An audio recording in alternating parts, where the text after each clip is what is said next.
இன்றைக்கி நம்ம கிச்சனில் பசங்களுக்கு பிடிச்ச பிரெட் அல்வா தான் பார்க்க போகிறோம். இந்த பிரெட் சைஸஸை பாருங்களேன், எவ்வளவு சாஃப்டாக இருக்குன்னு. நம்ம வீட்டு குட்டீஸும் அதே மாதிரி சாஃப்ட்டு தாங்க, ரொம்ப சாஃப்டாக இருப்பாங்க.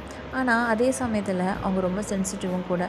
ப்ரெட்டை நம்ம நெய்யில் வறுக்கும்போது கவனமாக கருகிடாமல் இருக்கிறது எப்படி பார்த்துக்கிறோமோ, நம்ம பசங்களோட சர்க்கிளையும் அப்படி தான் பார்க்கணும். அவங்க யார் கூட பேசுகிறாங்க, யார் கூட பழகுறாங்க, யார்கிட்டலாம் போகிறாங்கன்ட்டு எல்லாத்தையும் நம்ம பார்த்துக்கிட்டே தான் இருக்கணும். யாராவது அவங்கக்கிட்ட தப்பான கண்ணோட்டத்தில் பார்த்தா அவங்க கம்ஃபர்டபுளாக ஃபீல் ஆகலை அப்படின்னா அதை வேண்டாம் அப்படின்ட்டு சொல்லித்தாங்க. அல்வாவில் சர்க்கரை ஊற்றும் போது எல்லாம் ஒன்று சேர்ந்து ருசி தரும். அதே மாதிரி தாங்க நம்ம பிள்ளைங்களோட ட்ரஸ்ட்டு ரொம்ப முக்கியம். பிரெட் அல்வா சரியாக வரலைன்னா மறுபடியும் செஞ்சிடலாம். ஆனால் பிள்ளைங்களோட சேஃப்டியில் நம்ம எப்போவுமே அலர்ட்டாக இருக்கணும்.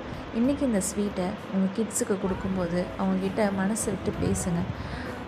அவங்க சிரிப்பு தான் நமக்கு நிம்மதி. அதுதான் ரொம்ப ஸ்வீட்டும் கூட. சப்ஸ்கிரைப் பண்ணிக்கோங்க, லைக் பண்ணிக்கோங்க. நெக்ஸ்ட் ஸ்டோரி நாளைக்கு பார்க்கலாம். பாய்.